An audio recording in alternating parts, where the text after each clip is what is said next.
Il a souri en disant, « Voici Delphine, notre servante de longue date. » À ce moment-là, 70 ans de ma vie se sont effondrés comme un château de cartes.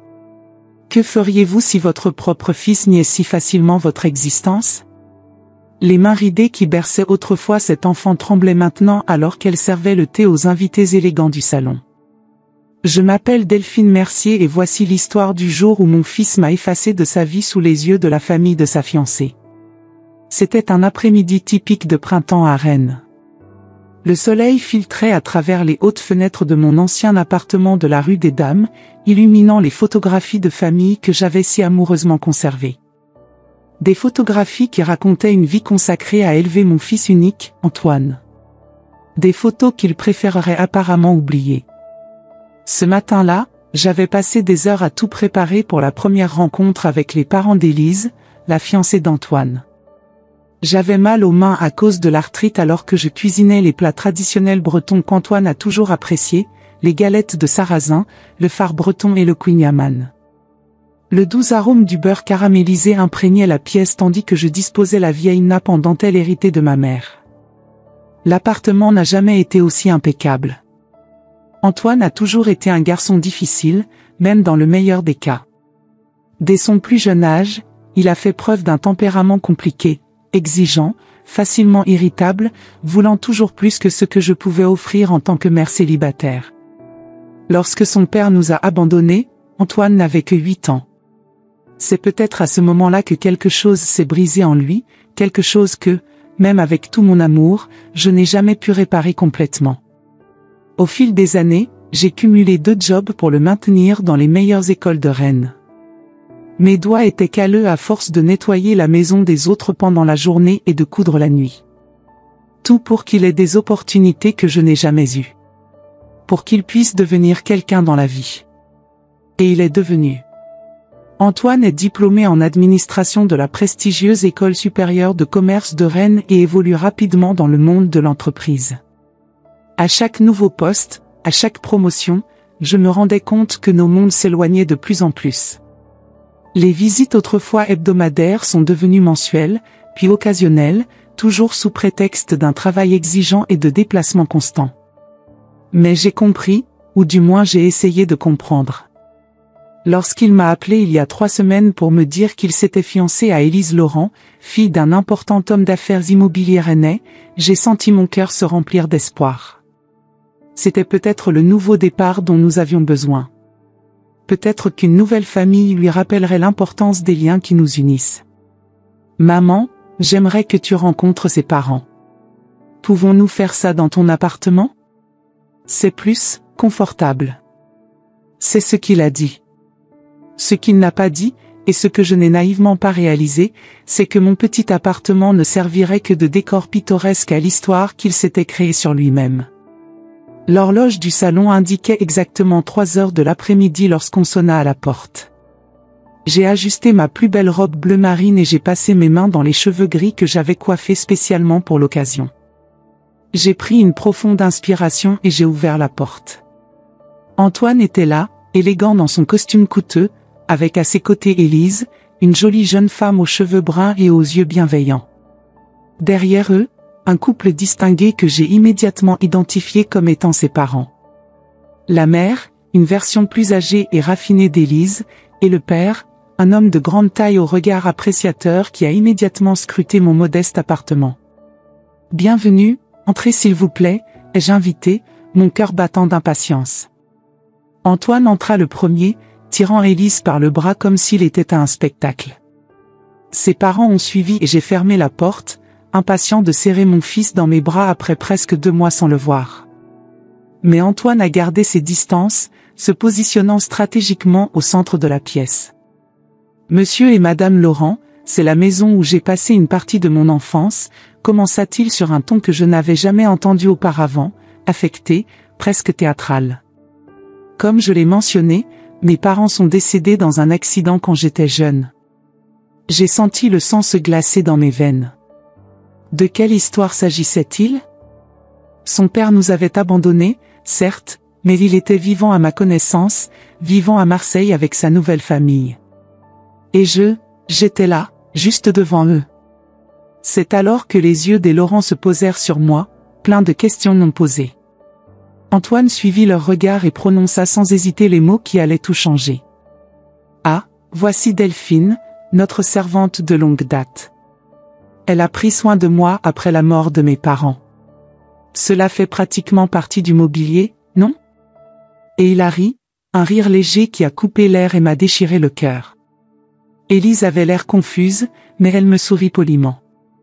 Ses parents faisaient de même, avec ce genre de sourire condescendant réservé aux domestiques et aux personnes considérées comme inférieures.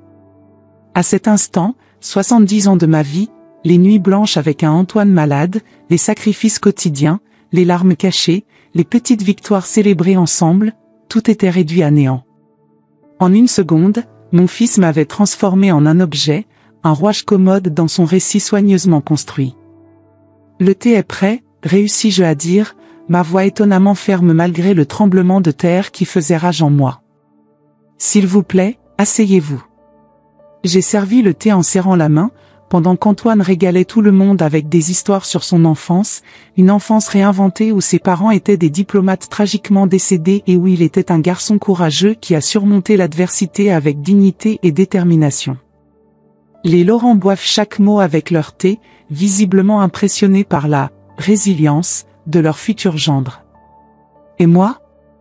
J'étais juste l'ombre silencieuse qui versait encore du thé et offrait les friandises que j'avais passé la matinée à préparer. Des douceurs qu'Antoine vantait comme une spécialité de la maison, sans même me regarder dans les yeux. C'est lorsque j'ai servi le kouign-amann, le préféré d'Antoine depuis qu'il était enfant, que quelque chose s'est réveillé chez Élise. « Delphine, dit-elle doucement, ce gâteau est divin.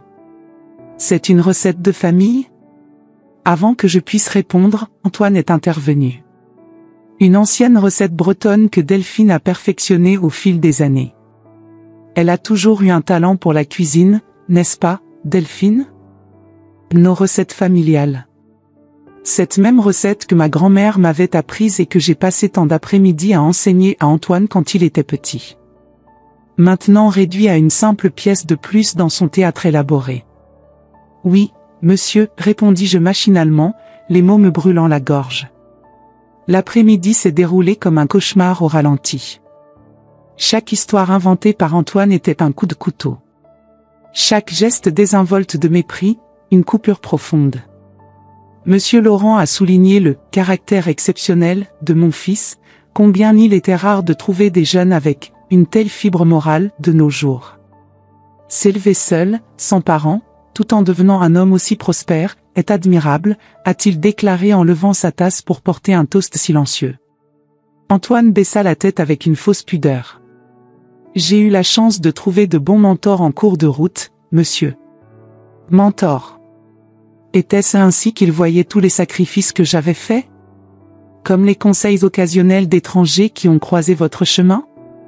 Les cicatrices sur mes mains après des décennies passées à nettoyer la maison des autres pour payer leurs études, les nuits blanches à coudre des uniformes scolaires, les innombrables quarts de travail supplémentaires à l'hôpital en tant qu'aide infirmier pour s'assurer qu'il avait les bons livres, les bons vêtements, les bonnes opportunités. Madame Laurent, quant à elle, examinait avec intérêt les petits ornements de ma chambre. Son expression oscillait entre la curiosité et une sorte de pitié condescendante. Il a ramassé une petite boîte à musique posée sur la cheminée, un cadeau de mon père quand j'avais 12 ans, un des rares souvenirs que j'ai gardés de lui. Comme c'est charmant, commenta-t-elle en tournant la poignée. Les douces notes de « La vie en rose » remplissaient la pièce. Tu as bon goût en matière d'antiquité, Delphine.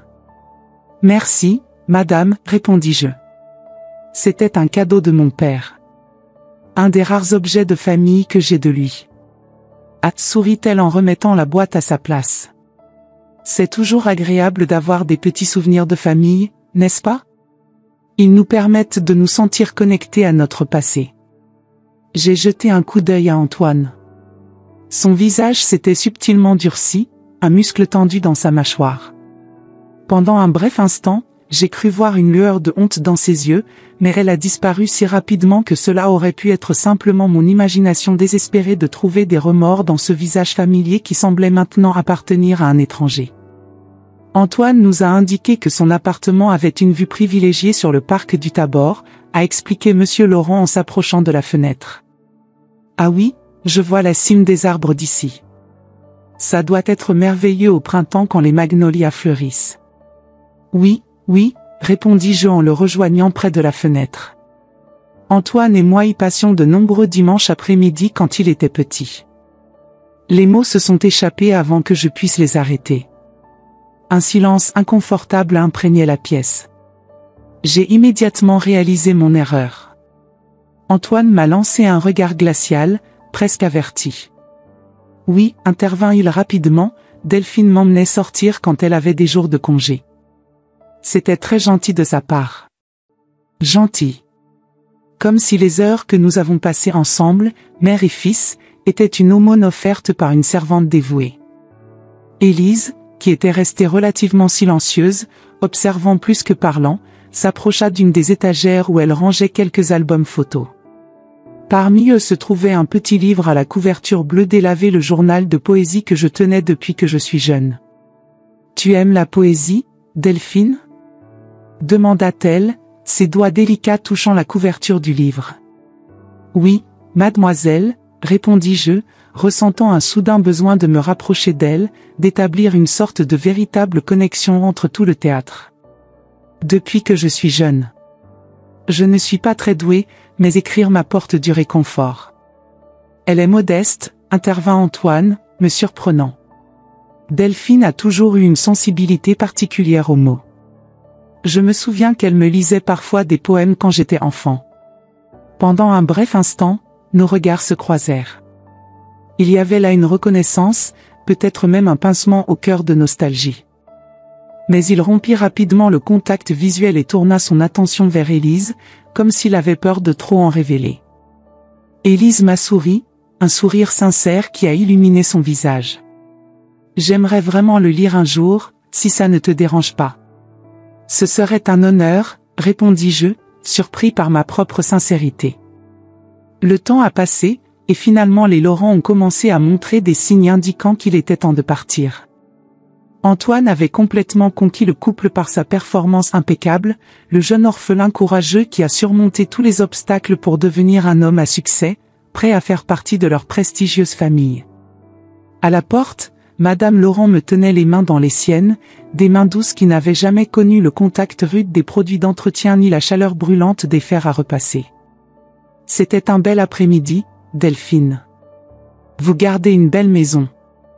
Elle sortit une carte de son sac et la plaça entre mes mains. C'est l'agence avec laquelle je fais appel pour les prestations de notre maison de vacances à Saint-Malo. Ils ont toujours besoin de personnes expérimentées et fiables comme vous. Si jamais vous souhaitez, un environnement plus large. J'acceptai machinalement la carte, enregistrant à peine l'insulte voilée dans son offre bien intentionnée. Une offre d'emploi, comme si, à 70 ans, j'étais avide de nouvelles opportunités pour nettoyer les maisons d'étrangers. Élise fut la suivante à me dire au revoir en me serrant dans ses bras avec une spontanéité qui me prit au dépourvu. Merci de nous accueillir chez toi, Delphine. C'était vraiment spécial de voir l'endroit où Antoine a grandi. Il y avait une véritable curiosité dans ses yeux, et une fois de plus j'ai eu l'impression qu'elle réalisait qu'il y avait plus dans l'histoire que ce qu'Antoine avait raconté. Une intuition féminine, peut-être, détectant les lacunes d'un récit soigneusement construit. Monsieur Laurent, toujours formel, m'a tendu la main, de l'autre, a discrètement glissé un billet de 50 € sur la petite table du hall. Pour un excellent thé, expliqua-t-il avec un sourire bienveillant. Vous avez des mains magiques en cuisine, ma chérie. J'ai regardé cette note comme s'il s'agissait d'un objet extraterrestre. Un conseil. Un foutu pourboire chez moi, pour le privilège de servir mon propre fils et ses invités. Je voulais refuser, rendre l'argent, crier la vérité, mais je me suis arrêté. Quelque chose en moi, une voix que j'ai à peine reconnue, m'a dit d'attendre. Pensez. Merci beaucoup, monsieur, murmurai-je, ma voix si basse que je pouvais à peine m'entendre. Antoine fut le dernier à partir. Pendant le bref instant où nous étions seuls, Alors que les Laurent descendaient déjà les escaliers, il se tourna vers moi, les yeux brillants du plaisir du succès. C'était parfait, n'est-ce pas? Ils ont adoré l'endroit, tellement authentique. Tu as été géniale, maman. Maman. Le mot sonnait comme un blasphème venant de ses lèvres qui venaient de me rogner. Je t'appellerai demain, a-t-il poursuivi, comme si de rien n'était. Comme si je ne venais pas d'effacer 70 ans de mon existence. Et puis il est parti, fermant la porte derrière lui, me laissant seul avec l'écho de ses rires et un pourboire de 50 € sur la table. Mon appartement, qui avait toujours été un havre de paix, m'a soudain semblé étrange et hostile. Les murs qui avaient été témoins de tant de moments de notre vie commune semblaient désormais se moquer de ma naïveté. Je m'assis lourdement sur le canapé usé, mes os me faisaient mal comme si j'avais vieilli des décennies en quelques heures seulement. La lumière dorée du soir pénétrait à travers les fenêtres, illuminant les particules de poussière qui dansaient dans l'air. J'avais l'impression de me dissoudre moi-même dans cette lumière, devenant poussière invisible, insubstantielle, jetable. Les photographies accrochées au mur semblaient me regarder d'un air accusateur. L'histoire qu'il racontait, mon histoire, notre histoire avait été effacée par quelques mots cruels. Comme si tous ces moments capturés n'avaient jamais existé. Comme si moi-même n'avais jamais existé, sauf comme accessoire commode dans la vie d'Antoine. J'ai ramassé l'enveloppe de 50 € sur la table, sentant son poids dans mes mains. Une vie réduite à un simple pourboire. C'est à ce moment-là que j'ai réalisé que mes mains tremblaient non pas de tristesse, mais d'une colère que je ne savais pas être encore capable de ressentir. Une colère qui a commencé comme un petit feu au plus profond de mon être et qui s'est rapidement propagée, consumant la douleur, le choc, l'humiliation. Je me levai et me dirigeai vers le petit buffet où je rangeais mes documents et papiers importants. Au fond du tiroir se trouvait une carte jaunie par le temps, un numéro de téléphone que j'avais juré de ne jamais utiliser. Un numéro qui représentait un autre type de trahison, plus ancien mais non moins douloureux. Cette nuit-là, assis seul dans mon appartement qui semblait soudain appartenir à un étranger, j'ai pris une décision. Pas pour l'amour inconditionnel que j'ai toujours donné à Antoine, mais pour moi-même. Pour Delphine Mercier, la femme qui existait au-delà du rôle de mère qu'il venait de renier point. Cette nuit-là, avec 50 € de pourboire sur ma table et 70 ans de vie refusée, j'ai pris une décision qui allait tout changer. Vous imaginez ce que j'ai fait? Que auriez-vous fait à ma place? Continuez à écouter pour découvrir comment une femme de 70 ans a retrouvé sa dignité et a donné à son fils une leçon qu'il n'oubliera jamais. Cette histoire comporte même des rebondissements qui vous surprendront. Ne partez pas de là. Ce que je ferai maintenant changerait tout. Il y avait un secret que j'ai gardé pendant des décennies pour protéger Antoine, pour ne pas perturber l'équilibre fragile que nous avions construit. Un secret qui, s'il était révélé, remettrait en question non seulement l'histoire fabriquée qu'il a racontée aux Laurent, mais aussi l'histoire même qu'il s'est racontée sur qui il était et d'où il venait. J'ai regardé le téléphone, puis les photos accrochées au mur. Au petit garçon souriant avec ses dents de devant manquantes qui s'était un jour précipité dans mes bras en appelant « maman ». À l'adolescent sérieux qui commençait lentement à s'éloigner, comme s'il avait honte de mes mains rugueuses et de mes vêtements simples. Pour le jeune diplômé qui m'avait à peine remercié de ma présence à sa remise des diplômes. Et enfin, à l'homme qui m'avait présenté comme sa servante aujourd'hui. 70 ans de vie. 70 ans de souvenirs, de joie, de douleur, de sacrifice. 70 ans que Delphine Mercier est mère, travailleuse, survivante. Et c'est justement par respect pour ces 70 ans que j'ai décroché le téléphone et composé le numéro inscrit sur le carton jaune. Bonjour? Une voix masculine répondit après quelques sonneries. Une voix plus grave que dans mes souvenirs, mais toujours familière, même après toutes ces années. Bernard, c'est Delphine. Ma voix était ferme à présent, la détermination remplaçant le choc. Il faut qu'on parle d'Antoine. Aujourd'hui. Le silence à l'autre bout du fil était presque palpable. Je pouvais imaginer Bernard, l'homme qui avait été mon mari il y a tant d'années, essayant de traiter le son de ma voix après plus de 2 décennies sans contact. Delphine? Mon Dieu, est-ce qu'il est arrivé quelque chose à Antoine? L'inquiétude dans sa voix m'a pris au dépourvu. Après nous avoir abandonnés alors qu'Antoine n'avait que 8 ans, de quel droit avait-il l'air inquiet? Physiquement, il va bien, répondis-je, les mots sortant difficilement. Mais nous devons parler. En personne. Personnellement? Delphine, je suis à Marseille, tu le sais. Qu'est-ce qui pourrait être si urgent que... Il a dit aux parents de la mariée que nous étions morts, Bernard. Je l'interrompis, la phrase sortant comme une accusation. Les deux. Tués dans un prétendu accident. Et m'a présenté comme la servante qu'il a élevée après ça. Encore un silence, plus long cette fois. Je voyais presque Bernard se passer la main dans les cheveux, un geste nerveux qu'il avait toujours face à quelque chose de désagréable. Mon Dieu! C'était tout ce qu'il pouvait dire au début. Delphine, je ne sais pas quoi dire. Est-ce qu'il a vraiment fait ça? Cet après-midi, chez moi. Sous mes yeux. Comme si je n'avais jamais existé en tant que ta mère. Ma voix se brisa au dernier mot, la douleur encore trop fraîche. Qu'est-ce que vous voulez faire? A-t-il finalement demandé. C'était une bonne question. Qu'est-ce que je voulais faire?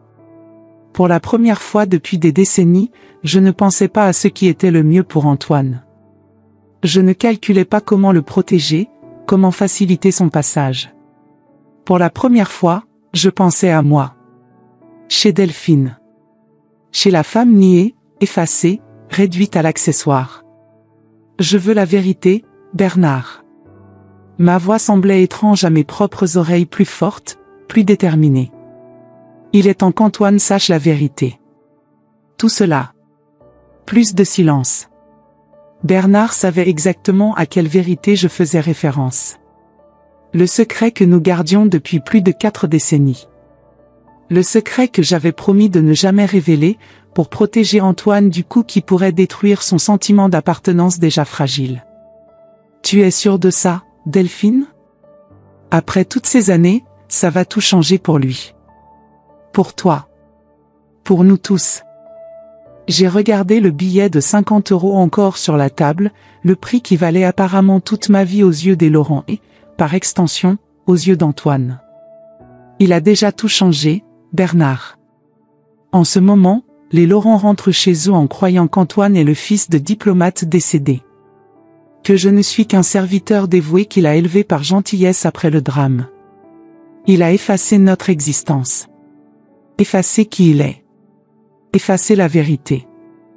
Bernard, tu m'entends? Je veux que tu viennes à Rennes. Demain. Demain? Delphine, c'est impossible. J'ai des engagements, l'entreprise. 25 ans sans voir ton fils, Bernard. 25 ans sans appel, sans visite. Et maintenant tu ne peux pas prendre un jour pour réparer ce que tu as contribué à casser?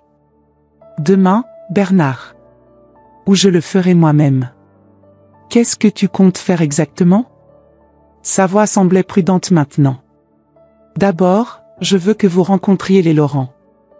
Je veux qu'ils voient que le père décédé d'Antoine est bien vivant. Ensuite, nous lui dirons. De tout. Bernard soupira lourdement. Cela va te détruire, Delphine. L'ironie de ces mots m'a frappé comme une gifle. Et que penses-tu qu'il m'a fait aujourd'hui, Bernard? Que penses-tu qu'il nous a fait en partant? Certaines choses doivent être brisées pour être reconstruites de manière plus vraie. C'était une phrase que ma grand-mère disait quand j'étais enfant. Je n'aurais jamais imaginé qu'un jour j'appliquerais cette philosophie à mon propre enfant. Je serai là demain à midi, accepta finalement Bernard, la voix empreinte de résignation. Je t'enverrai par SMS les détails de mon vol. Où nous rencontrons-nous? Au Café Délices, près du marché. Je sais que tu te souviens encore où c'est. C'était le café où nous prenions notre petit déjeuner le dimanche avant la naissance d'Antoine. Avant que tout ne s'effondre. Je m'en souviens, oui. Sa voix parut nostalgique pendant un moment. Delphine, je suis vraiment désolée. Pour tout. Je n'ai pas répondu immédiatement. C'étaient des mots que j'attendais d'entendre depuis des décennies, et maintenant que je les ai enfin entendus, je ne savais pas quoi en faire. Elles étaient comme des fleurs offertes sur une tombe belle, mais trop tard pour faire une différence. Demain, Bernard. Midi. J'ai raccroché avant qu'il puisse dire autre chose. Avant que le mélange familier de colère et de désir que son nom évoquait toujours puisse me faire hésiter. L'horloge sur le mur indiquait presque 9 heures du soir lorsque mon téléphone sonna à nouveau. L'identification de l'appelant indiquait qu'il s'agissait d'Antoine. Je l'ai laissé sonner jusqu'à ce qu'il arrive sur la messagerie vocale. Je n'étais pas prêt à lui parler. Pas encore. Quelques minutes plus tard, un SMS. Maman, merci pour l'après-midi d'aujourd'hui. C'était parfait. Les Laurent t'aimaient. Élise aussi. Je suis désolée si c'était un peu gênant, mais c'est plus facile comme ça, tu sais. J'ai prévu un dîner de fiançailles officiel le week-end prochain. J'appellerai pour confirmer les détails. Je t'aime. J'ai regardé ces derniers mots comme s'ils étaient écrits dans une langue étrangère. Je t'aime. Si facile à écrire, si difficile à démontrer. Je n'ai pas répondu. Au lieu de cela, je me suis levé avec une détermination renouvelée et je me suis dirigé vers le petit bureau que je gardais dans un coin de la pièce. Là, dans une vieille boîte cachée au fond du placard, se trouvaient des documents auxquels je n'avais pas touché depuis des années. Des documents qui racontaient une histoire différente de celle qu'Antoine connaissait. L'acte de naissance original. Le test de paternité est devenu jaune. Vieille lettre. Photographie soigneusement cachée. La vérité, conservée sur papier. Au fur et à mesure que j'organisais ces documents, une profonde tristesse m'envahit. Ce n'est pas ainsi que j'imaginais que cette révélation se produirait. Dans mes rêves les plus optimistes, il y aurait un moment de réconciliation, de compréhension mutuelle.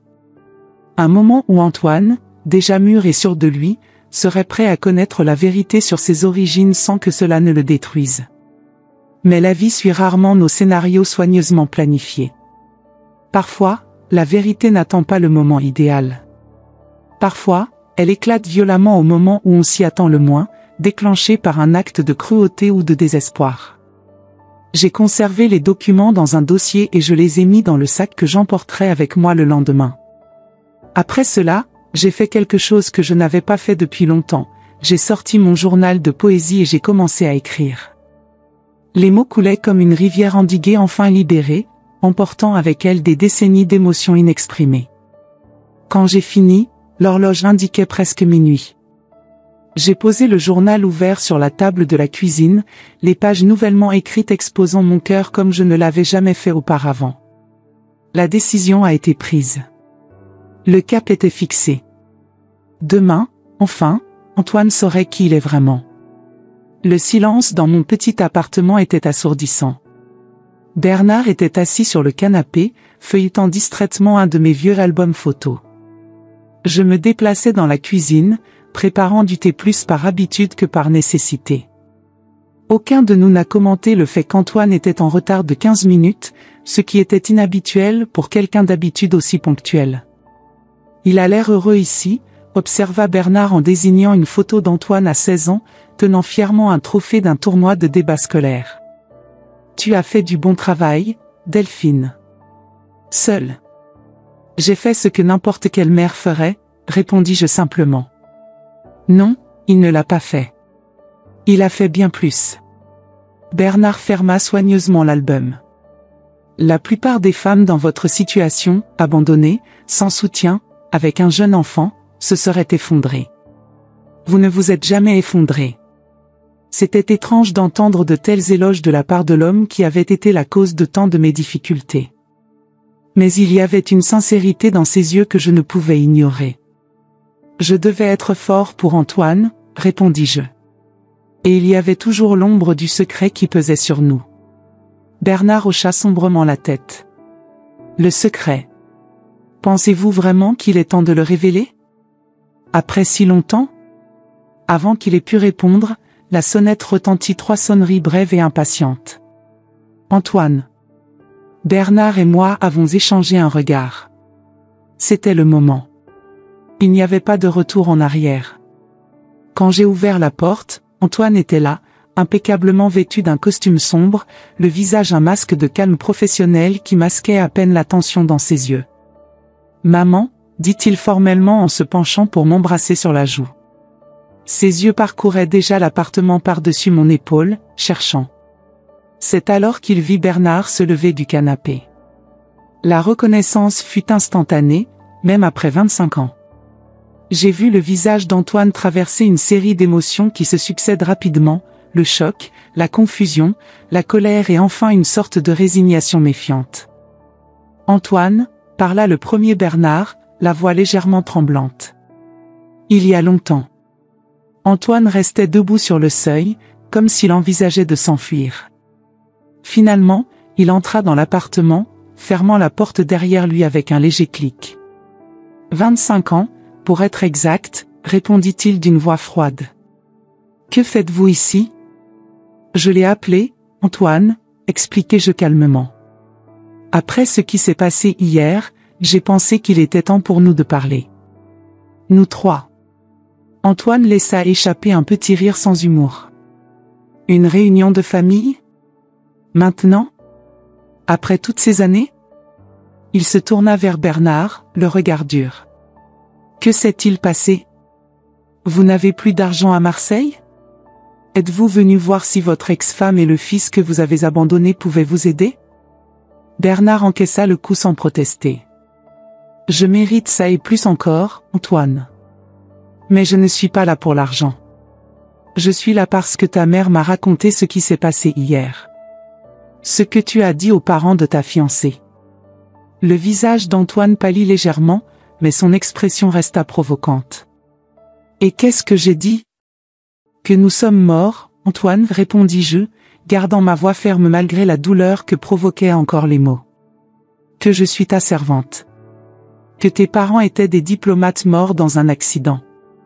Ce ne sont que des mensonges. » Antoine se dirigea vers la fenêtre, nous tournant le dos, tout en admirant la vue familière de la rue en contrebas. Pendant un instant, seul le tic-tac de l'horloge accrochée au mur rompit le silence. « Tu ne comprends pas, » dit-il enfin, sans se retourner. « Les Laurent ne sont pas comme nous. Ils appartiennent à un autre monde. Un monde où les origines comptent. Où l'histoire familiale compte. Et tu pensais que ta véritable histoire n'était pas assez bonne pour ce monde ? Ai-je demandé, la douleur se reflétant dans ma voix. Antoine se tourna alors, ses yeux brillants d'une intensité qui me rappela le garçon déterminé qu'il avait été, le garçon qui jurait qu'il serait un jour quelqu'un d'important. Ce n'est pas une question de « assez bien, maman ». C'est une question d'adéquation. D'intégration. Le père d'Élise est un homme qui valorise la lignée, l'éducation, l'origine. Comment penses-tu qu'il réagirait si je lui disais que j'étais le fils d'une ancienne femme de ménage et d'un homme qui nous a abandonnés sans se retourner ? Ces paroles les frappèrent tous les deux comme des coups physiques. Bernard baissa la tête, la honte évidente dans sa posture. Quant à moi, je sentais le sang me monter au visage. « Ancienne femme de ménage », répétai-je lentement. « Est-ce comme ça que tu me vois ? Comme la femme qui nettoyait les maisons des autres ? Pas comme la femme qui cumulait 2 boulots pour payer ses études ? Qui cousait jusqu'à 3 heures du matin pour que tu puisses avoir de beaux vêtements pour l'école ? Qui ne t'a jamais laissé avoir honte de notre situation ? » Antoine eut la décence d'avoir l'air embarrassé, mais l'attitude défensive l'emporta rapidement. « Je ne nie pas tes sacrifices, maman. Je suis juste réaliste sur la façon dont le monde fonctionne. Les Laurent ne m'accepteraient jamais s'ils connaissaient la vérité. Élise peut-être, mais ses parents ? Jamais. Alors tu as choisi de nous effacer, intervint Bernard, sa voix étonnamment calme. Tuez-nous dans un accident opportun et créez des parents fictifs qui correspondent mieux au récit que vous vouliez présenter.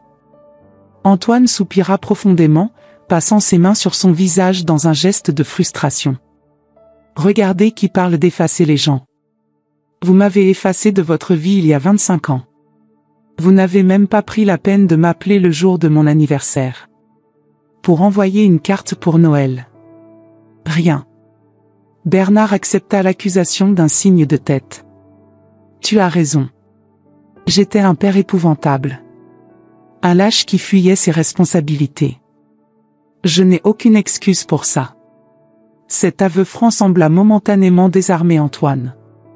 Il m'a regardé, puis Bernard, et s'est finalement assis sur la chaise la plus proche, comme si ses jambes ne pouvaient plus le soutenir. Que veux-tu de moi maintenant? De l'argent? Une reconnaissance tardive? Quoi? Nous voulons la vérité, Antoine, répondis-je en me rapprochant et en m'asseyant sur le bord du canapé, plus près de lui. Pour les Laurent. Pour vous-même. Quelle vérité? Que mon père m'a abandonné?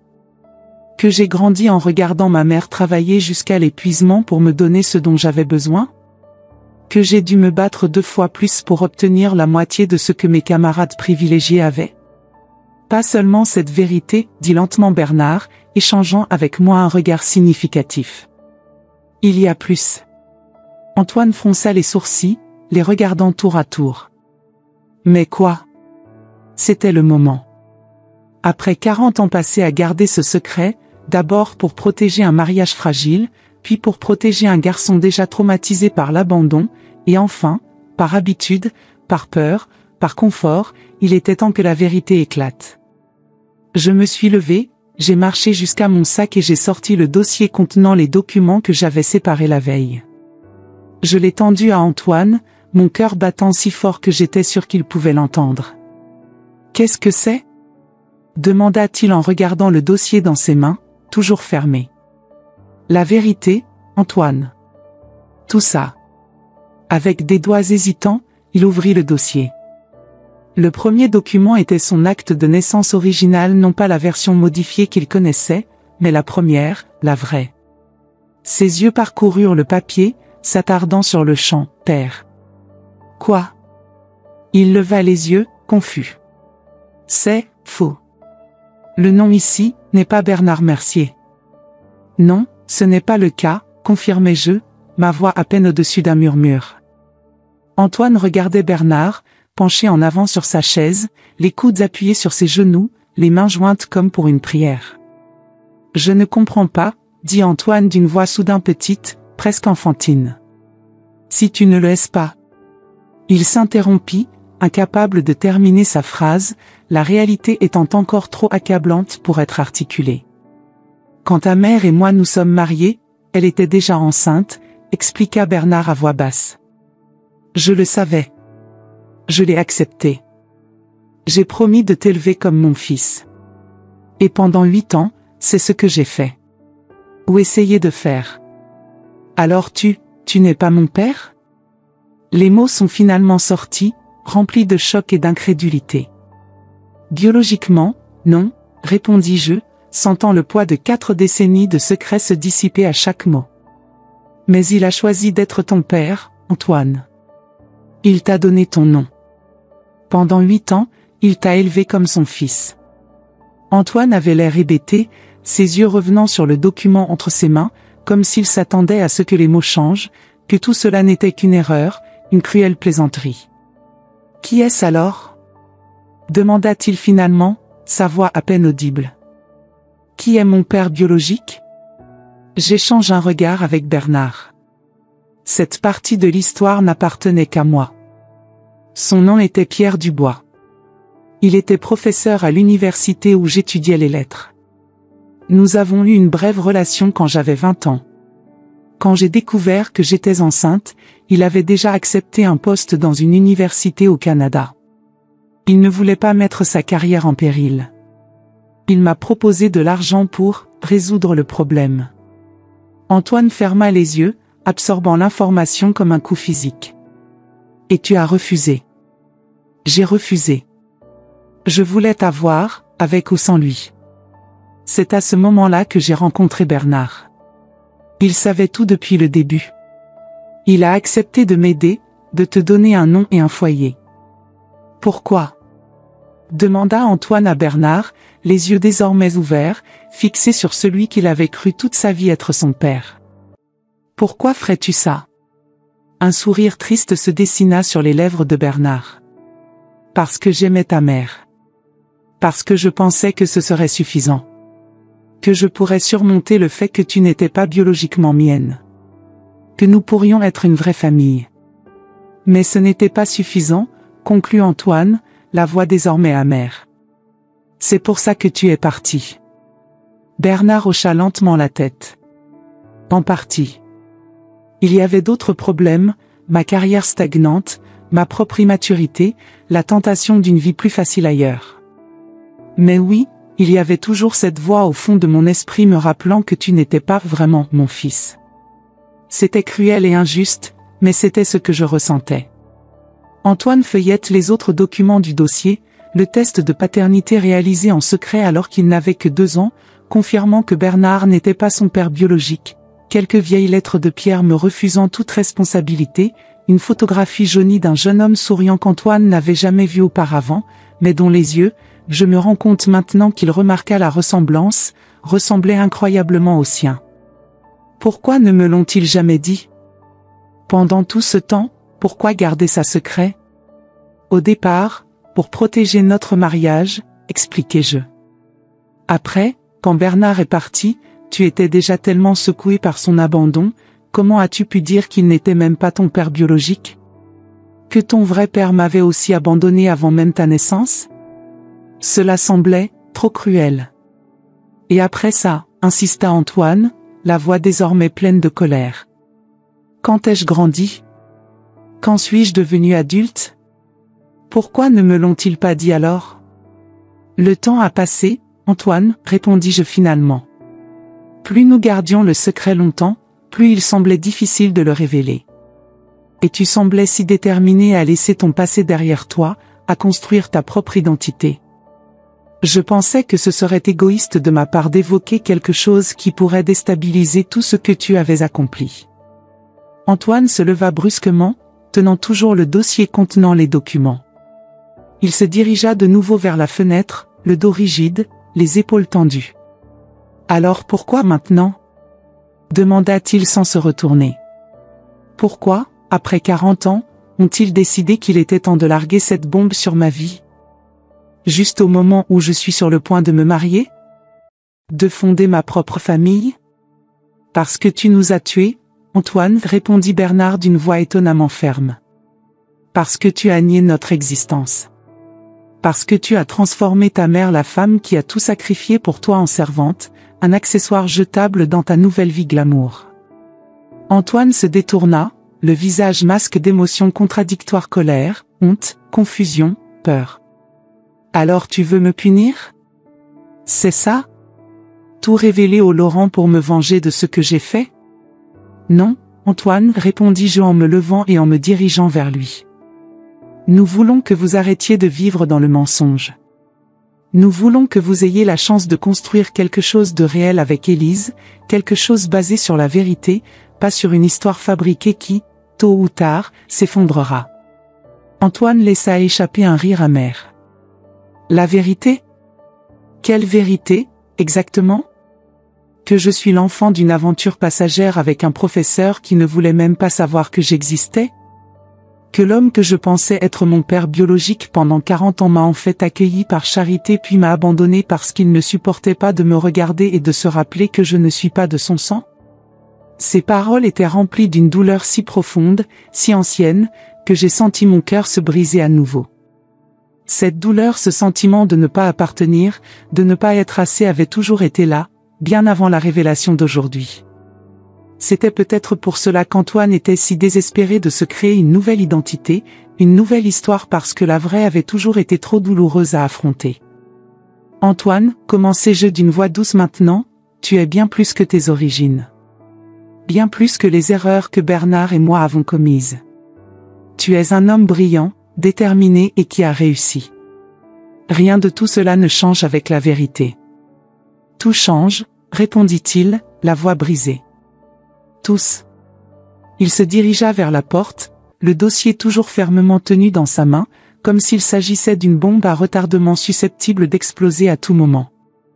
J'ai besoin de temps, dit-il brusquement. Il est temps de traiter tout cela. Avant que nous puissions répondre, il est parti, fermant la porte derrière lui avec suffisamment de force pour faire trembler les photographies accrochées au mur. Bernard et moi restâmes silencieux un long moment, les yeux fixés sur la porte fermée. La révélation a été faite. Il ne restait plus qu'à attendre de voir ce qu'Antoine ferait d'elle. Il reviendra, dit enfin Bernard, la voix vacillante. Vous allez avoir besoin de réponses. Plus d'explications. J'acquiesçai lentement, ressentant un mélange de soulagement et d'appréhension. Le secret qu'il portait depuis 40 ans était enfin révélé. Mais à un coût que nous ne pouvions pas encore calculer. Que se passe-t-il maintenant ? Demanda Bernard en me regardant avec des yeux fatigués. Maintenant, répondis-je en m'asseyant lourdement dans le fauteuil, nous attendons. Et nous prions pour qu'il ne soit pas trop tard pour qu'Antoine retrouve la paix avec la vérité. 3 jours se passèrent sans aucune nouvelle d'Antoine. 3 jours pendant lesquels j'ai passé en revue chaque souvenir, chaque décision prise pendant 4 décennies, me demandant si j'avais bien fait de révéler la vérité maintenant. Bernard avait prolongé son séjour à Rennes, en séjournant dans un petit hôtel proche de mon appartement. Il me rendait visite quotidiennement, attendant tous deux un signe d'Antoine. Ces jours d'attente silencieuse avaient créé une étrange camaraderie entre nous, 2 survivants du naufrage partageant un radeau, unis non pas par l'amour mais par une préoccupation commune pour l'enfant que, biologiquement ou non, nous considérions tous deux comme le nôtre. L'après-midi du 4e jour, mon téléphone a finalement sonné. L'identification de l'appelant indiquait le nom d'Élise Laurent et non d'Antoine. J'échangeai un regard inquiet avec Bernard avant de répondre. « Bonjour ? Madame Mercier ? » C'est Élise Laurent. Sa voix était tendue, anxieuse. « Je suis désolée d'appeler comme ça, mais je m'inquiète pour Antoine. Il est différent depuis qu'il est revenu de chez toi. Enfermé dans le bureau pendant des heures, mangeant à peine, dormant à peine. J'ai essayé de lui demander ce qui s'était passé, mais il refuse de parler. Je pensais que tu savais peut-être. » Je fermai les yeux, sentant le poids d'une véritable inquiétude dans la voix de la jeune femme. Antoine n'avait visiblement pas partagé avec elle la révélation qu'il avait reçue. « Élise, répondis-je prudemment, je pense que nous devons parler en personne. Pas au téléphone. » Un bref silence à l'autre bout du fil.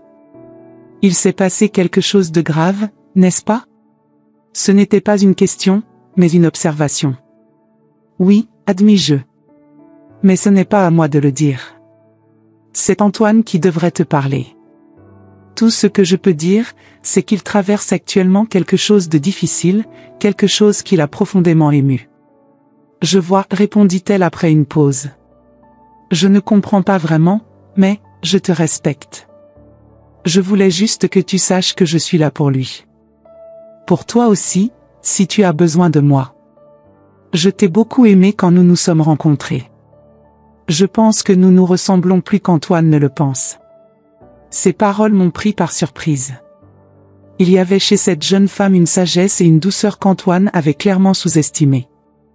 Elle ne semblait pas être quelqu'un qui se soucierait du statut social ou des origines, comme il le craignait.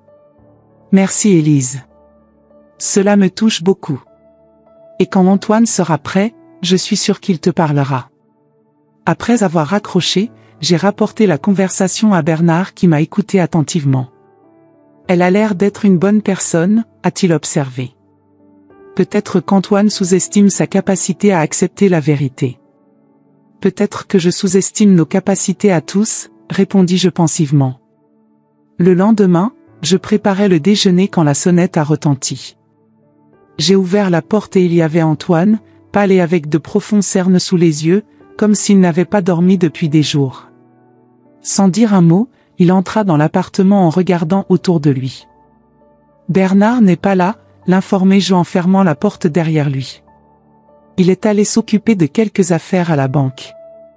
Il devrait être de retour dans 1 heure. » Antoine hocha la tête en silence en s'asseyant sur le canapé. Ses mouvements étaient lents, comme si chaque geste exigeait un énorme effort. Le dossier contenant les documents était entre ses mains, maintenant froissé et usé, comme s'il avait été ouvert et fermé d'innombrables fois. « Tu veux du thé ? J'ai proposé, ne sachant pas comment procéder. Il fit non de la tête. Je l'ai cherché, dit-il brusquement. Pierre Dubois. J'ai senti mon cœur s'accélérer. Quoi? Mon père biologique. Les mots sortaient avec difficulté, comme s'il était encore en train de s'y habituer. J'ai cherché sur Internet. Il existe. Ou existait. Il est mort il y a 5 ans. Cancer. Je m'assis lourdement dans le fauteuil en face de lui, absorbant l'information. Pierre, mort. L'homme qui avait planté la graine de la vie en moi et qui était ensuite parti sans se retourner n'était plus qu'un souvenir. Une photographie jaunie dans un dossier froissé. Il avait une autre famille, poursuivit Antoine d'une voix étrangement neutre. Au Canada. Épouse, 3 enfants. Professeur respecté de littérature française à l'Université de Toronto. Expert sur Proust. Il a ri sans humour. Ironique, n'est-ce pas? Un homme qui a consacré sa vie à étudier le temps perdu, tout en perdant du temps avec son propre fils non reconnu. Je ne savais pas quoi dire. Toute parole de réconfort semblait insuffisante face à l'ampleur de cette perte non seulement du père qu'Antoine n'avait jamais connu, mais de la possibilité de le rencontrer un jour, de comprendre peut-être un jour pourquoi il l'avait rejeté avant même sa naissance. Je suis désolé, Antoine. Il m'a regardé avec des yeux fatigués. Pourquoi? Ce n'est pas ta faute. Tu as essayé, n'est-ce pas? Tu as essayé de lui faire prendre ses responsabilités. J'ai essayé, ai-je confirmé. Mais quand il a refusé, je n'ai pas insisté. Peut-être que j'aurais dû insister. Peut-être que j'aurais dû me battre plus fort. Pourquoi? Pour forcer un homme qui ne voulait pas que je reconnaisse mon existence? Il secoua la tête. Non. Vous avez pris la bonne décision à ce moment-là. La seule décision possible, compte tenu des circonstances. Il y avait une maturité dans ses propos qui m'a surpris. Une acceptation que je ne m'attendais pas à voir si tôt. Et Bernard? Ai-je demandé avec précaution. Antoine soupira profondément. C'est compliqué. Une partie de moi le déteste parce qu'il est parti. Mais une autre partie comprend. Cela n'a pas dû être facile d'élever l'enfant d'un autre homme, surtout quand le mariage était déjà en train de s'effondrer pour d'autres raisons. Il se leva, se dirigea vers la fenêtre, cette même fenêtre où il se tenait quelques jours auparavant, lorsque la vérité fut révélée pour la première fois. Le ciel était gris aujourd'hui, menaçant de pluie. J'ai parlé à Élise, dit-il enfin. Je lui ai tout dit. De toi. De Bernard. De Pierre. Du mensonge que j'ai créé pour impressionner ses parents. J'ai senti mon cœur se serrer. Et comment a-t-elle réagi? Antoine se tourna vers moi et pour la première fois depuis mon entrée dans l'appartement, je vis un léger sourire sur ses lèvres. Elle a dit qu'elle le savait déjà. Tu le savais déjà? Que veux-tu dire? Pas tout, bien sûr. Mais il a dit qu'il soupçonnait que tu n'étais pas ma femme de chambre. Qu'il y avait quelque chose d'étrange dans la façon dont je t'ai présenté, la façon dont nous avons interagi. Il a dit qu'il avait remarqué la ressemblance entre nous, les mêmes yeux, la même forme de visage. Et qu'il avait vu les photos sur ton mur te montrant clairement quand j'étais bébé, à mes remises de diplôme, aux anniversaires. Pas des photos d'une femme de chambre avec le fils de ses patrons.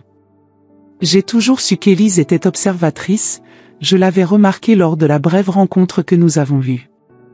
Mais je n'imaginais pas qu'elle avait réalisé autant de choses en si peu de temps. Est-ce qu'elle est en colère? Blessée de ne pas lui avoir fait confiance. Bouleversée de penser qu'elle ou sa famille me jugerait à cause de mes antécédents. Mais non, ne pas reconsidérer les fiançailles, si c'est ce que vous demandez. Un poids énorme a été enlevé de mes épaules. Et ses parents? Tu leur as dit aussi? Antoine hocha la tête. Hier soir. Nous avons tous dîné ensemble, moi, Élise, ses parents. Je t'ai dit toute la vérité. Sur mon enfance modeste, sur tes 2 boulots pour subvenir à mes besoins, sur le départ de Bernard quand j'avais 8 ans. Et comment ont-ils réagi? Antoine rit doucement, toujours surpris. Mieux que je n'aurais jamais pu l'espérer. Le père d'Élise, il disait qu'il avait plus de respect pour un homme qui a réussi grâce à ses propres mérites, avec l'aide d'une mère dévouée, que pour quelqu'un qui est né avec une cuillère en argent. Il a dit que mon histoire montrait du caractère, de la détermination. Que j'étais exactement le genre d'homme qu'il voulait pour sa fille. Les larmes me montèrent aux yeux. L'ironie était presque douloureuse. Pendant tout ce temps, Antoine avait craint que sa véritable histoire ne l'éloigne des Laurent, alors qu'elle aurait pu le rapprocher encore plus. Et ton mensonge? Est-ce qu'ils t'ont pardonné? L'expression d'Antoine devint plus sérieuse. Pas complètement. Pas encore. Monsieur Laurent a dit que je devais reconstruire la confiance. Que mentir sur quelque chose d'aussi fondamental soulève des questions sur mon caractère. Mais Élise, elle m'a défendu. Elle a dit qu'elle comprenait pourquoi j'ai fait ça, même si elle n'est pas d'accord. Elle a dit que tout le monde mérite une seconde chance. La porte d'entrée s'ouvrit et Bernard entra, s'arrêtant brusquement lorsqu'il aperçut Antoine. Les deux hommes se regardèrent pendant un long moment, des décennies de souffrance n'ont résolu les séparants. Antoine, dit enfin Bernard, d'une voix prudente. Tu es de retour. Antoine hocha la tête. Je suis revenu. Pas pour faire la paix. Pas encore. Mais pour comprendre. Pour essayer de trouver un sens à tout ça. Bernard laissa sa mallette par terre et s'approcha lentement en s'arrêtant à une distance respectueuse. Je comprends. Et je suis prêt à répondre à toutes vos questions. Pour raconter ma version de l'histoire, aussi inadéquate qu'elle puisse paraître maintenant. J'ai regardé tour à tour l'homme qui avait été mon mari et le fils que nous avions élevé ensemble pendant 8 courtes années. Si semblables à certains égards, si différents à d'autres. Unis non pas par le sang, mais par une histoire commune, par des erreurs commises, par des blessures qui pourraient peut-être commencer à cicatriser maintenant. Le dîner de fiançailles est toujours prévu pour samedi, dit soudain Antoine. Au château des Pères. J'aimerais que vous y soyez tous les deux. Comme mes parents. Mon père et ma mère. Bernard avait l'air abasourdi. Tu es sûr? Après tout?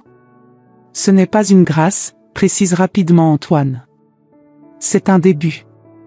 Une reconnaissance de la vérité, aussi compliquée soit-elle. Un premier pas. Mes yeux se remplirent à nouveau de larmes. Après tant d'années, tant de mensonges, tant de secrets, c'était effectivement un début. Une chance de construire quelque chose de nouveau à partir des ruines du passé. Nous serons là, promis-je. Les deux. Antoine hocha la tête, un léger sourire se dessinant sur ses lèvres. Bien. Il est temps de présenter les Laurent à ma vraie famille. Vous tous, avec toutes les complications, toutes les imperfections. Il est temps d'arrêter de prétendre être quelqu'un que je ne suis pas.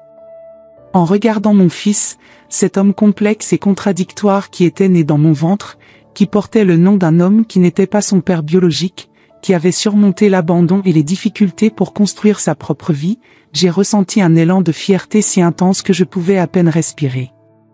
Je suis fière de toi, Antoine, dit-elle simplement. Il m'a regardé, surpris. Pourquoi? Pour ce que j'ai fait aux Laurent? Pour vous avoir refusé? Non. Je suis fière de ton courage d'affronter la vérité maintenant. De ne pas fuir, car cela aurait été plus facile. De choisir le chemin le plus difficile, mais aussi le plus honnête. Antoine baissa les yeux, visiblement ému. Lorsqu'il les releva, ils étaient humides. Merci, maman. Ces mots simples portaient sur des décennies d'histoire commune. Il nous a dit au revoir peu de temps après, promettant de nous appeler pour régler les détails du dîner de samedi. Lorsque la porte s'est refermée derrière lui, Bernard et moi sommes restés assis en silence pendant un long moment, réfléchissant à tout ce qui s'était passé. C'est un homme bien, dit enfin Bernard. Un homme meilleur que je ne l'ai jamais été. Il l'est, ai-je accepté. Malgré tout, malgré nous, il est devenu un homme bon.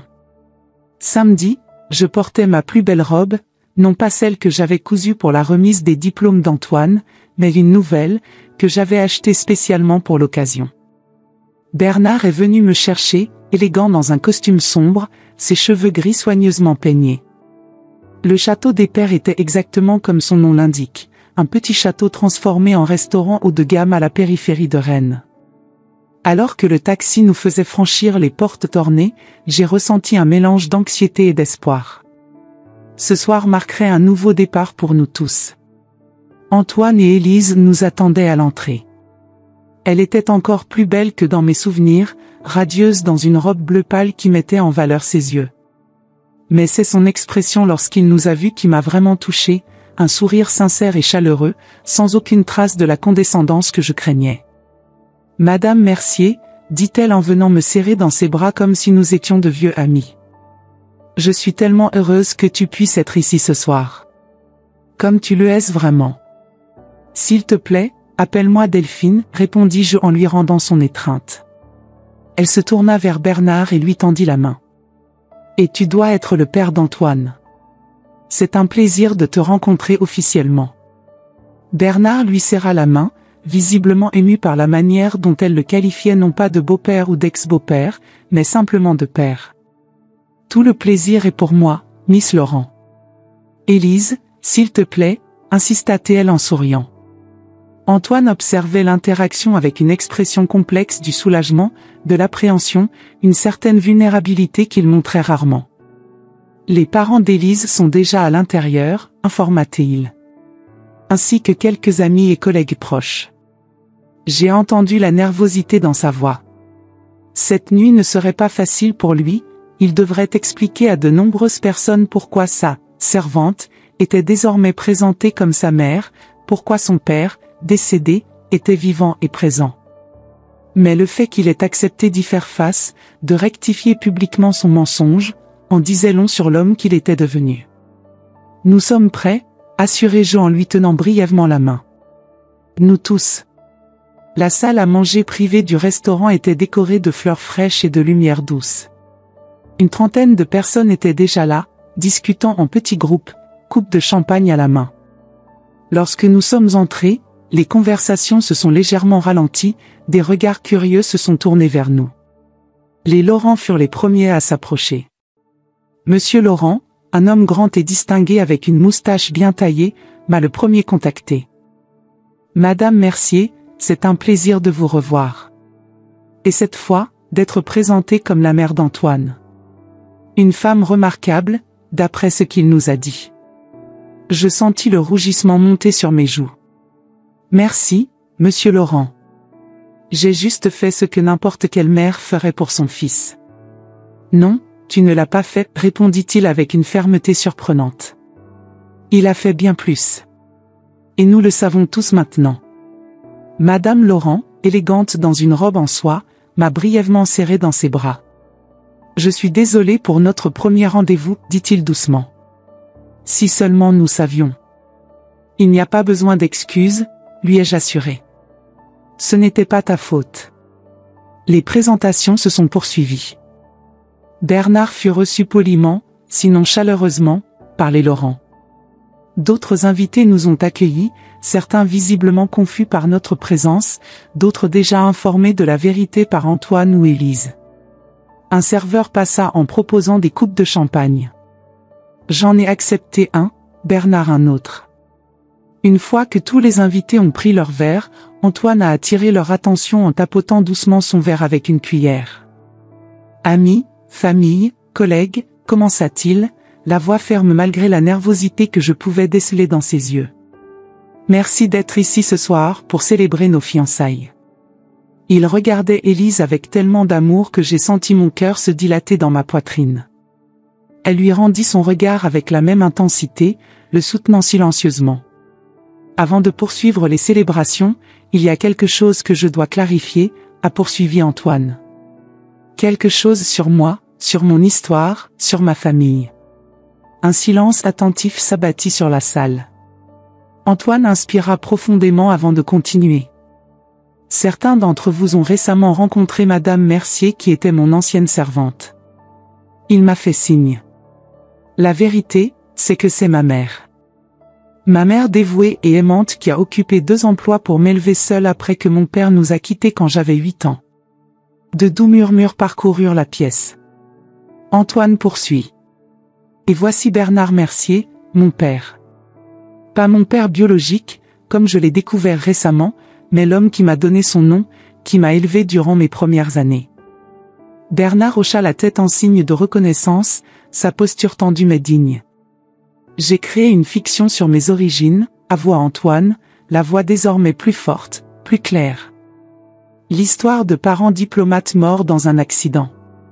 Je l'ai fait parce que j'avais honte. Honte de mes véritables origines. Honte d'avoir grandi dans des conditions modestes. Honte d'avoir été abandonné, d'abord par mon père biologique avant même ma naissance, puis par Bernard. Il m'a regardé droit dans les yeux pleins d'émotions réprimées. Mais la plus grosse erreur que j'ai commise a été d'avoir honte de ma mère. De la femme qui a tout sacrifié pour moi. Qui ne m'a jamais abandonné. Qui m'a aimé inconditionnellement, même si je ne le méritais pas. Des larmes silencieuses coulaient désormais sur mon visage. Des larmes qu'il avait retenues si longtemps. Je lui présente mes excuses publiques maintenant. De l'avoir niée. De l'avoir réduite à un rôle qui n'était pas le sien. De ne pas avoir eu le courage d'embrasser mes véritables origines, ma véritable histoire. Antoine se tourna alors vers Élise en lui prenant les mains dans les siennes. Et je remercie cette femme extraordinaire de m'aimer même si je connais désormais toute la vérité. De m'avoir montré que nous n'avons pas besoin d'avoir honte de qui nous sommes ni d'où nous venons. Cette vraie force réside dans l'acceptation de notre histoire, avec toutes ses imperfections. Élise lui souriait à travers ses propres larmes, lui serrant les mains en signe de soutien silencieux. Alors, conclut Antoine en levant son verre, je propose un toast. À la vérité. À la famille, dans toutes ses formes compliquées et imparfaites. Et à l'amour, qui a parfois besoin d'être brisé pour être reconstruit plus fort et plus vrai. À la vérité, à la famille et à l'amour, ont répondu tous à l'unisson en levant leurs verres. En sirotant le champagne, je regardais Bernard à côté de moi, Antoine et Élise un peu plus loin, les Laurent observant leur futur gendre avec un respect nouveau. À ce moment-là, j'ai ressenti quelque chose que je n'avais pas ressenti depuis des décennies, la paix. Une paix qui ne venait pas de la perfection, ni d'une histoire idéalisée, mais de la vérité enfin exposée, reconnue et acceptée.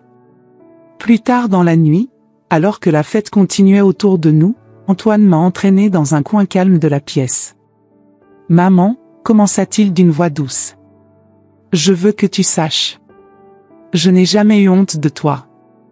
Pas vraiment. J'avais honte de moi-même. De ma faiblesse. De mon besoin désespéré d'approbation. Je sais, mon fils, répondis-je en lui tenant les mains. Je le sais maintenant. Quand j'étais enfant, après le départ de Bernard, tu me disais qu'il fallait casser certaines choses pour les reconstruire plus véritablement, poursuit-il. Je pense que j'ai enfin compris ce que cela signifie. Je lui souris, reconnaissant le garçon qu'il avait été dans l'homme qu'il était devenu. Certaines leçons prennent du temps à comprendre. Antoine hocha la tête pensivement. Une dernière chose. Élise et moi avons décidé, quand nous aurons notre premier enfant, si c'est une fille, nous aimerions l'appeler Delphine. Les larmes qu'elle avait réussi à retenir lors du discours d'Antoine coulaient désormais librement. Ce serait un grand honneur. Il m'a ensuite serré dans ses bras, un câlin fort et vrai, comme nous ne l'avions pas partagé depuis des années. Et dans cette étreinte, j'ai senti toutes les barrières entre nous s'effondrer enfin. À 70 ans, après une vie de sacrifice et de secret, j'ai découvert qu'il n'est jamais trop tard pour découvrir la vérité. Il n'est jamais trop tard pour la rédemption. Il n'est jamais trop tard pour recommencer, plus sagement, plus honnêtement, plus véritablement. En regardant la fête autour de nous, Bernard bavardant poliment avec Monsieur Laurent, Élise riant avec ses amis, Antoine désormais à mes côtés, fièrement bras dessus bras dessous avec moi, j'ai su que la décision que j'avais prise ce jour-là, quand j'ai été présentée comme femme de chambre, avait été la bonne décision. Non pas par vengeance, ni par fierté blessée, mais par l'amour le plus profond et le plus véritable qu'une mère puisse avoir pour son enfant. L'amour qui a parfois besoin de se briser pour guérir. La douleur d'être niée par mon propre fils m'a presque détruite, mais elle m'a aussi libérée. Et aujourd'hui je t'ai ouvert mon cœur. À 70 ans, j'ai découvert qu'il n'est jamais trop tard pour retrouver notre dignité, il n'est jamais trop tard pour la vérité. Je sais que beaucoup d'entre vous ont ressenti le poids de l'invisibilité, la douleur d'être mis de côté par ceux qu'ils aiment le plus. Peut-être êtes-vous cette mère qui se sent oubliée, ce père qui a été éloigné, ou ce grand-père ou cette grand-mère dont les sacrifices semblent avoir été oubliés. Dites-moi dans les commentaires, avez-vous déjà vécu quelque chose de similaire? Comment s'est passé votre voyage? Votre histoire mérite d'être entendue, tout comme la mienne. Veuillez vous abonner à cette chaîne. C'est ici que nos histoires de vie trouvent une voie, où nous partageons non seulement nos douleurs, mais aussi nos victoires tardives, nos rédemptions inattendues. Chaque inscription est un câlin, une confirmation que nous ne sommes pas seuls dans cette phase de la vie où, ironiquement, nous découvrons notre plus grande force. En attendant notre prochaine rencontre, rappelez-vous, nos enfants peuvent oublier qui nous sommes, mais nous ne devons jamais oublier. Delphine Mercier, 70 ans de sagesse et toujours en apprentissage.